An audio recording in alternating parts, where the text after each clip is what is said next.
আমরা কিছু জেনে এবং বুঝে ওঠার আগেই পুলিশের প্রতি আক্রমণ করা হয়।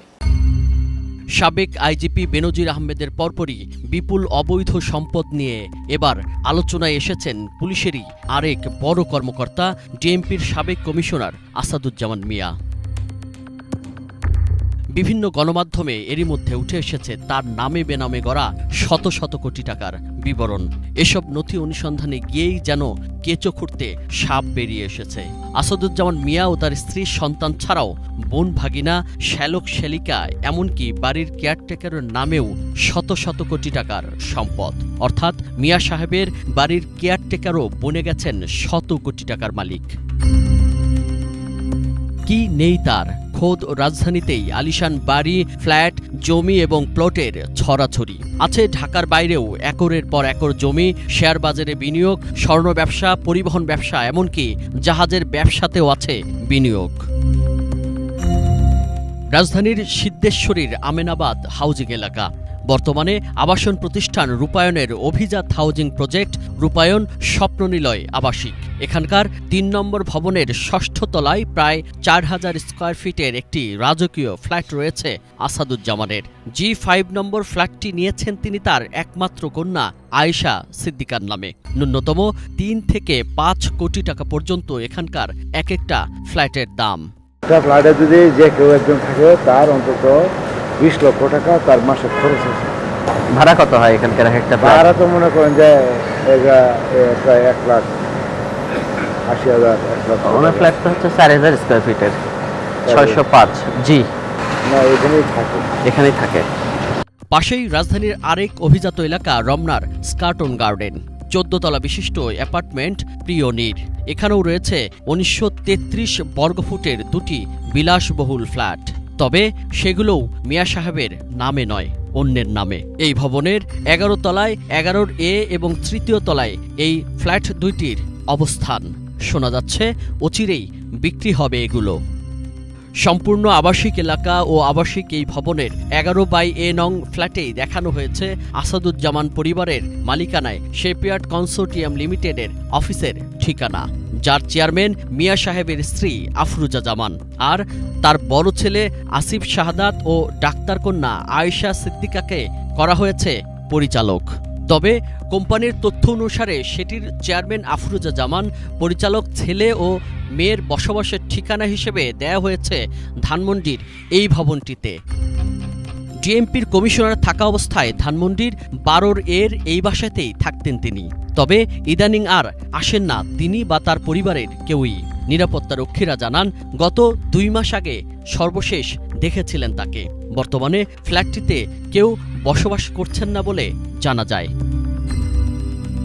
নিকুঞ্জের ৮/এ এই রোডের ৬ নম্বর বাড়ি, ৬ তলা বিশিষ্ট অভিজাত এই বাড়িটিও মিয়া সাহেবের।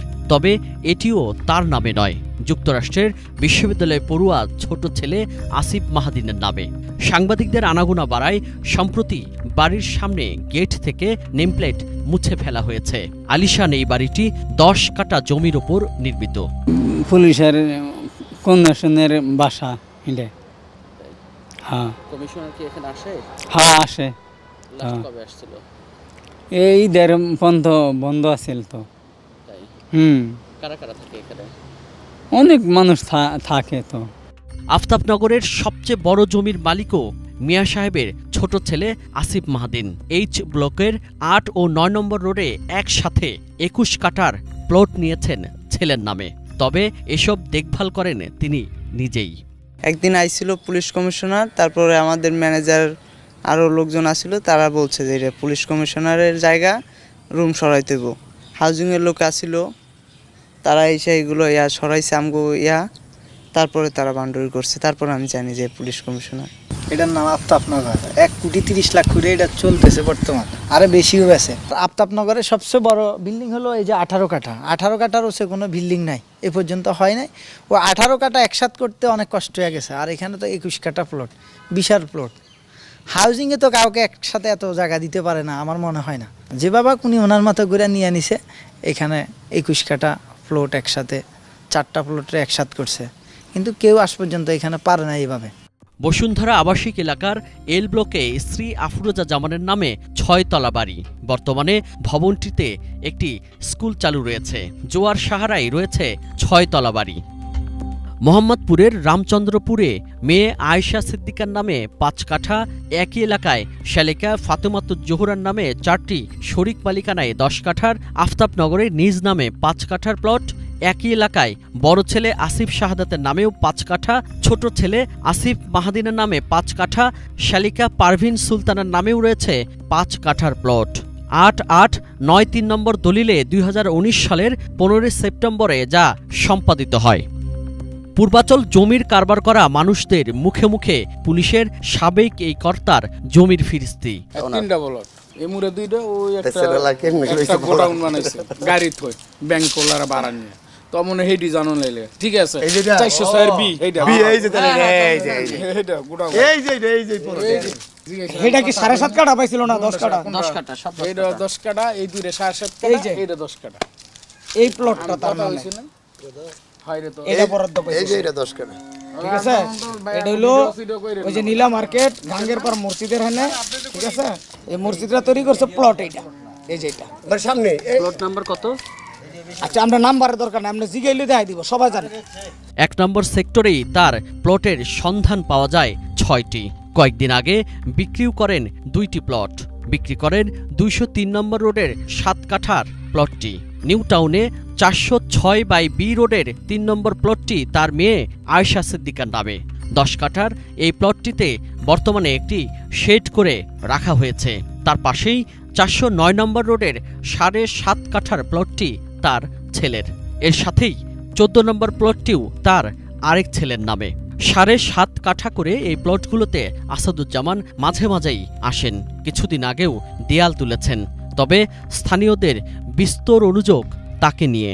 মুখ খুব খারাপ, মানে একটা আমার মা বৃদ্ধ মানুষ, উনি কইল যে বাপু আমরা 6 মাসে চাইছি, আমাকে একটু সময় দাও। তো মায়ের কইল চুপ চুপ থাকো মহিলা, আমার পোলাটা গড় উঠেছ, কারে জিজ্ঞেস, মানে কোনো শব্দ নেই, শব্দ করার মতো না। পরে লাস্টে যাইতে যাইতে বললো যে 15 দিনের ভিতরে সারবা, না তো উড়াই এলাম বাড়িঘর। সচেতনভাবে ঘুরেন পূর্বাচলে, মানে প্লট আরো পাইবেন, ওনার নামে আরো প্লট আছে। আর ওই ছেলেটাই আমার কইছিল যে মাসুম ভাই ওনার পূর্বাচল প্লট অনেকটি, কিন্তু আমার আর কয় না, বলে না সজাবে না। ওই পিএসে আসছে পরে কিন্তু অনেক খারাপ। পিএসে প্রথম দিনে আইসা আমি তো আর কোনো সময় দেখি নাই, ওই বলে আগে একবার দেখছিল যে গাড়ি নিয়ে আসছিল, অনেক সময় রানিং। তো প্রথম দিনে আইসা পরে কয় এই পোলাটা আমার সামনে আরেকটা আছে, অগো বাড়ি গিয়া সাথে সাথে গিয়া কয় আমার ঘর আসছিল না, ঘর 15 দিন তোর ভাঙিয়ে দিতে সাথে সাথে রূপগঞ্জ থানায় ফোন মারছে। আমার ডাক দেয় এমুরা নিয়ে কয় কি কয় আমি কাকা হয়, কয় কেমন করে এলাম, আমার 3 বার করে আঙুল লয়ে গেছে আমার লারা। আমরা তো চাকরি করি ওরেন কোম্পানিতে, এক দিন এই এমনি আছে, আবার 2 দিন পরে নিবে আরেক নিয়ে জায়গা, এরকম তো কোনো স্থায়ী নাই। আমরা ক্যামেরা দেখেই স্থানীয় মানুষের আনাগোনা বেড়ে যায়। সেখানেও আসাদুজ্জামানের প্লট জমির ফিরিস্তি সবার মুখে মুখে। স্থানীয়দের মতে প্রত্যেক সেক্টরেই নাকি তার প্লটের ছড়াছড়ি। সম্প্রতি 108 নম্বর রোডের 52 নম্বর প্লট বিক্রির কথাও শোনা গেছে। মিয়া সাহেবের ছোঁয়ায় বদলে গেছে বেকার শ্যালক নূর আলম মিলনের ভাগ্য। গাজীপুরের শ্রীপুরে তার নামেও রয়েছে 1.5 একর জমি, যার মূল্যও কোটি টাকা। ফরিদপুরে গ্রামের কেয়ারটেকার সম্পর্কে ভাগ্নে ইব্রাহিম কলমও বনে গেছেন কোটি টাকার মালিক। তার নামেও গাজীপুরে 1.5 একর জমি। আমি আপন বাইক হ্যাঁ। আর গাজীপুরের যে সম্পত্তি ওটা ওদের বিষয়টা কি, আপনার যে নামে যেটা আমার নামে যেটা আমার সেটা তো আর গাজীপুরে কি আপনার সম্পত্তির কথা? আমার কথা কইছে, মিলন আমার কথা কইছে। আপনার কি সম্পত্তি আছে? আছে। ওটা আপনার বৈধভাবে আপনাকে আমাকে বৈধভাবে, আমরা 20 বছর মেম্বারি করছি। আর এই গ্রামে তো আমরা কাটি না, আমরা তো আর এই গ্রামে ফেলাই না, কথা বোঝেন। আর যখন জমি তখন তো দাম কম ছিল, এখন তো জমির দাম অনেক। বাদ যাননি স্ত্রীর সৎ ভাই হাসিনুর রহমান সোহানো। 6টি জাহাজ রয়েছে তার নামে। ডিএমপি কমিশনার হওয়ায় রাজধানীর পরিবহন কমিটির প্রধান ছিলেন আসাদুজ্জামান। সে সময় পরিবহন খাতেও করেন তার স্ত্রী শ্যালক শেলিকার নামে বিপুল বিনিয়োগ। স্ত্রী আফরোজা জামান মৌমিতা ট্রান্সপোর্টের চেয়ারম্যান, তার সৎ ভাই হাসিনুর রহমান সোহান ভাইস চেয়ারম্যান। গ্রামের বাড়ির কেয়ারটেকার ভাগিনা কলমের ছেলে হারুনুর রশিদও ডিএমডি এবং আরেক ভাই নূর আলম পরিচালক। মধুমতি পরিবহন এবং গুলশান চাকায়ও বিপুল পরিমাণ বিনিয়োগের সন্ধান পাওয়া গেছে। স্বর্ণের ব্যবসাতেও বিনিয়োগ রয়েছে স্ত্রীর সৎ ভাই হাসিনুর রহমান সোহানের নামে। পিওর গোল্ড লিমিটেডের ভাইস চেয়ারম্যান তিনি। স্ত্রীর সৎবোন রহিমা পারভিনকেও দেখানো হয়েছে পিওর গোল্ড লিমিটেডের পরিচালক হিসেবে। গাজীপুর কালীগঞ্জের চাঁদখোলা মৌজায় বিভিন্ন সময় স্ত্রীর নামে কেনেন আলাদা আলাদা করে 41, 26 এবং 39 শতাংশ জমি। জোয়ার সাহারা মৌজায়ও প্রথমে 5 কাঠা, পরে আরও 10 কাঠা কেনেন স্ত্রীর নামে। সেখানে 6 তলা বাড়িও রয়েছে স্ত্রীর নামে। গৃহিণী স্ত্রী শত কোটি টাকার জমির মালিকই শুধু নন, 2টি কোম্পানির চেয়ারম্যানও তিনি। মৌমিতা ট্রান্সপোর্ট লিমিটেড ও শিপইয়ার্ড কনসোর্টিয়াম লিমিটেডের চেয়ারম্যানও তিনি। 2022-23 অর্থবছরের আয়কর রিটার্ন অনুসারে আসাদুজ্জামান মিয়ার স্থাবর অস্থাবর সব মিলিয়ে নিট সম্পত্তি আছে 5,81,179 টাকা, যা তার অর্জিত এত সব প্লট, ফ্ল্যাট, জমি বা বাড়ির যে কোনো একটির মূল্যের চেয়েও অনেক কম। তবে সেই বিবরণীতেও ব্যাপক ছলচাতুরি। সাভারের প্রায় 2000 বর্গফুটের অভিজাত ফ্ল্যাটের ক্রয় মূল্য দেখানো হয়েছে মাত্র 3 লাখ টাকা। গ্রামের বাড়িতে পৈতৃক সম্পত্তি পেয়েছে 215%। হেবামূলে বোনেরা দান করেছেন 2 দফায় 322% এবং 68%। আয়কর রিটার্ন অনুযায়ী ফরিদপুরের 49.5 এবং 8%, পূর্বাচলে 7.5 কাঠা, আফতাবনগরে 6 কাঠা, পুলিশ অফিসার্স হাউজিং সোসাইটিতে 6.9 কাঠা জমির মালিকানা দেখানো হয়েছে। আর এত সব সম্পদের কোনো বিবরণী দেখানো হয়নি আয়কর রিটার্নে। তবে একজন সরকারি কর্মকর্তা কিভাবে এত সম্পদের মালিক হন সেটি নিয়ে বিস্ময় প্রকাশ করেন সাবেক সচিব মোফাজ্জল করিম।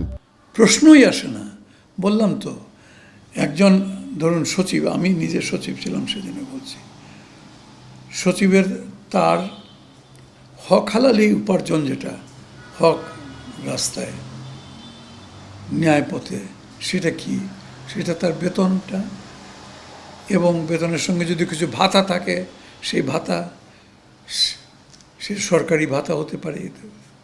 আচ্ছা, তারপরে তার স্ত্রীও যদি চাকরি করেন বা তার একটা ছেলে এখন উপযুক্ত হয়ে চাকরি, সেটা এই তো যে সেই কর্মকর্তাটি তিনি যদি সচিব পর্যায়ের হন, এখনকার আমলের যদি 80,000 টাকার বেতনের চাকরিও যদি তিনি করেন, তবুও তো এই হিসাব মিলানো যায় না। দুদকের উচিত হবে সবসময় কয়েকটা বড় বড় রাঘব বোয়ালের পেছনে লেগে তাদের বিরুদ্ধে তদন্ত করে ইয়ে করা। আসাদুজ্জামান মিয়ার চাকরি জীবনের 34 বছরে বেতন ভাতা বাবদ তিনি মোট আয় করেছেন প্রায় 2 কোটি টাকা। এর বাইরে পদবি অনুযায়ী আনুষঙ্গিক সুযোগ সুবিধা সহ সর্বসাকুল্যে প্রায় 2.5 থেকে 3 কোটি টাকার কাছাকাছি। এছাড়া জাতিসংঘের মিশনে কোটি টাকার মতো পেয়ে থাকতে পারেন। কম বেশি 4 কোটি টাকা চাকরি জীবনে আয় করা একজন সরকারি কর্মকর্তা কিভাবে এত বিপুল পরিমাণ সম্পদের মালিক হন, এটাই প্রশ্ন। এসব অভিযোগের বিষয়ে বিদেশে অবস্থানরত আসাদুজ্জামান মিয়ার সঙ্গে বারবার যোগাযোগ করা হলেও তিনি সাড়া দেননি। তবে কয়েকদিন আগে বাংলাভিশনকে পাঠানো এক ভিডিও বার্তায় অবৈধ সম্পদ অর্জনের অভিযোগ নাকচ করেন তিনি। অবৈধ সম্পদ অর্জনে যে খবর প্রকাশ করেছে সেটি অসত্য, বানোয়াট, অতিরঞ্জিত এবং উদ্দেশ্য প্রণোদিত।